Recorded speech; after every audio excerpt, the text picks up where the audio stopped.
What's up, Illumineers? Today I got the champion with us from our local store game. This is my boy Nick, and Hi. he took first place today with nothing better than Emerald Amethyst. Emerald Amethyst. Go ahead and take it away.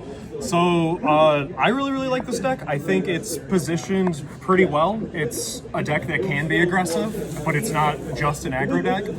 I think it's somewhere not quite mid-range, not quite aggro, but can kind of lean both ways depending.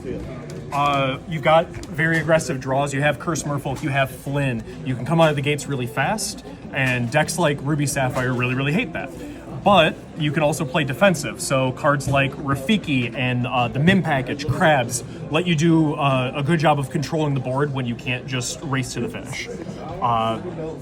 The biggest thing I hate to see with this deck, I don't really care for Steel, and you really don't want to play against Steel Song, but especially if you're running into a bunch of Ruby Sapphire, Ruby Amethyst, I think it's incredibly well positioned. So, any specific things you want me to talk about? Yeah, just go over each card and why you used it. Yeah, go over sure. some of your matches afterwards. Okay. Curse Merfolk, best aggressive one drop, with Rafiki being your best defensive one drop. So a lot of times it's this card on the play, this card on the draw, if you get the luxury of choosing. Followers is a good in between for both, and is really nice late game when you just want to cash it in for a card. Your two drop Ursula is my favorite card in the deck. So good. Yeah, it's great taking people's, tearing apart their hands. Hard mulligan for it against Steel Song is kind of your way to deal with them. Flynn being the best aggressive 2-drop. Mim, the whole bounce package is just really good value. Lots of little things you can do, from protecting your weaker dudes, replaying your effects, just getting on the board because they're strong. Kind of the queen of the deck is Ursula Deceiver of All. She gets to sing the song and double play it. $50 card right now. And it's most useful with the friends on the other side. Getting to draw 4 is really good. I saw you do that so many times today, and I was just like, wow. When it- I saw that play, it just looks so broken. Like, And I think- draw 4 for free. And I think the big thing is it's the decks that can't stop Ursula. Playing against some of these steel decks, like they have a little bit more options. Against purple decks, you'll run into maybe Pinocchio, but today, not a single time. Awesome. So Friends being the best, but Mother Knows Best, a double bounce is really good. I'm playing a cheeky Bibbidi. There's a lot of good things you can do. This works like a Friends with Rabbit, but you can also flicker Goat and get a bunch of lore.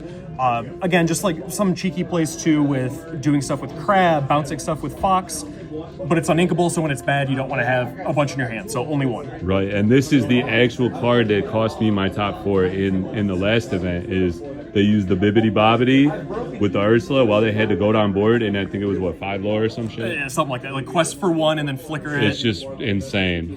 But then, yeah, Crab, really good card. Good for getting back on the board, good for dealing with locations. When you play aggressive cards, you tend to fall behind on the board, so Crab's really good at helping you get back on it.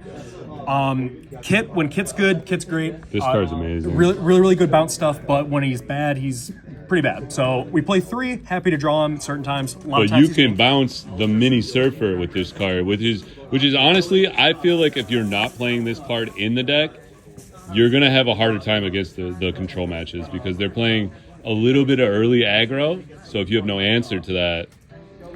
And the thing is, so specifically to deal with Mini, so I'm also playing a couple of Wildcats. I'm not 100% sold on them, but they do a couple different things. They can quest or sing songs, and as an evasive, a lot of times they kind of escape other people. Just being able to challenge them or anything. It's like, oh, your 6-drop can kill it, but that doesn't really matter. And you can combo it with the Crab, so you can actually take out evasive targets. Combos with the Crab to take out Mini. By itself, it's not a great Mini answer, but it is. And then, of course, it can destroys items, which against Ruby Sapphire, Really great. good, but especially Sapphire Steel, which is a harder matchup. Right. And I guess just jumping ahead to that point is why I'm also playing a couple of Tinkerbells. I like this card. Again, a card that you can just ink when it doesn't look very good. It quests for 2 and all that, but there's cards that match up well to it. But gives you just more ways to be able to deal with an aggressive mini start. And I think 100%. this helps a lot against Ruby Amethyst. Artabax actually suggested putting Tinkerbells back in, and he said that the 6-drop Yzma was underperforming. I agree. So I decided, you know what? I like the card, but I don't love it, so I chopped it, and I didn't regret it at all. With the meta right now, I think too, with so much green, You have to find an aggressive start or at least a mid-range somehow win con in this meta. Otherwise, you're just not really surviving. As we can see, the top 2 decks were green steel and green purple, which I also said I think that was going to be the case. All the red purples, all the the blue reds, they got kind of knocked out pretty quickly today. Yeah, and it's just like Yzma, again, not a bad card, but like it doesn't feel good to do it to your opponent's stuff, and it feels good to do it to your stuff, but so often it's just ink because it's a 6-drop in a deck that's playing like infinite 3s. So I could see a world where it makes its way back in, but I didn't feel like I needed it. Right.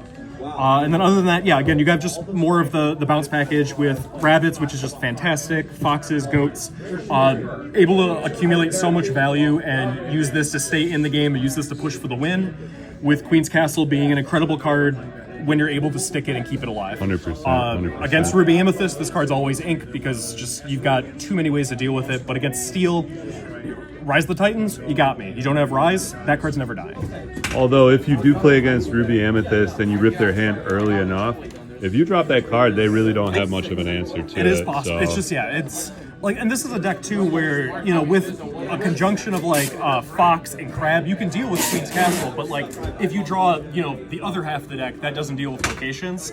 Ruby M just, yeah, they have that and they have the Mauis, and it's just, it's hard to play that card and expect it to live. Maybe if you see their hand, take it apart and know what they have, you'll do better, but I feel like it's a safe ink target. 100%. So I've been playing this deck since Artibax first won that tournament in the beginning of set 3, and it's done really, really well for me. On meta tier list, you'll constantly see it as being like a tier 2 deck. It's good. I think it's genuinely a fantastic deck. The only thing I would say is if you're expecting people to just be on a bunch of Steel Song, don't play this. I agree, and we only had, I think, 1 or 2 Steel Song players today. In my first, the only match I lost all day was round 1 against Steel Song because it is not fun. 100%. You can't stop them from whole new worlding off the top of their deck. They really can't. They always draw it. And I was really close to playing Steel Song today just because our meta I've seen is so green. But unfortunately, I'm just a tried and true red player. Red purple is just my deck. It's just one of those things I feel like I can adjust to the meta anytime I really want to. That being said, what are your, like, outside of Steel Song, what was your matches today? Let's see. So you can remember. I lost to Steel Song. I won against Green Steel Discard round 2, Ruby Amethyst round 3, Ruby Sapphire round 4, which is my best matchup. Ruby Amethyst again round 5. Quarterfinals, I beat Ruby Sapphire, and then Green Steel Discard, Green Steel Discard. Wow. So, yeah, and as far as like Steel goes, Green Steel is not the worst matchup in the world. I mean, I 3-0'd it today.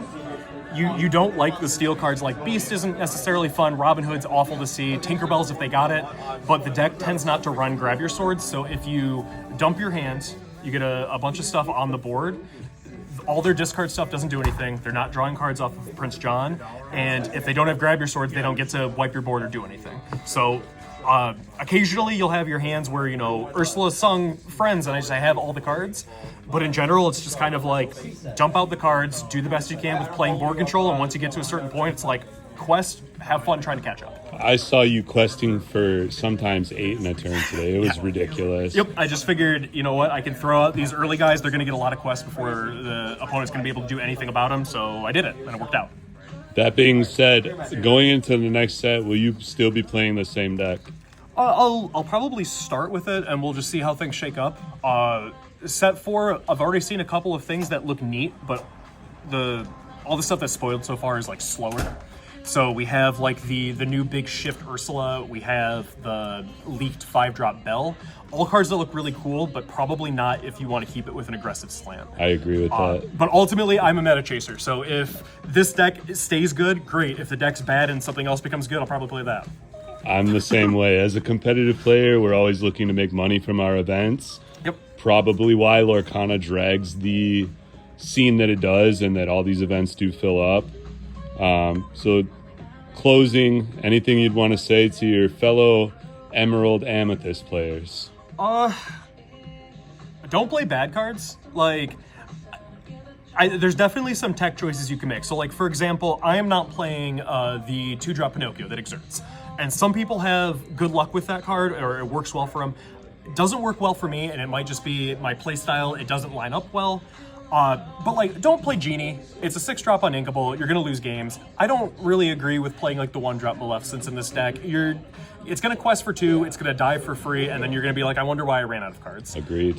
Not to say that this deck is perfect and you shouldn't change a thing, but like, I try to stay low on Uninkables. I think this is like a grand total of 12. Like, don't stack more Uninkables in your deck. That's just an easy way to stumble and lose. And I think that's why you had so much success with it, because I see so many people running the Pinocchios that are questing for 3. I see so many people that are running the Maleficents that quest for 2.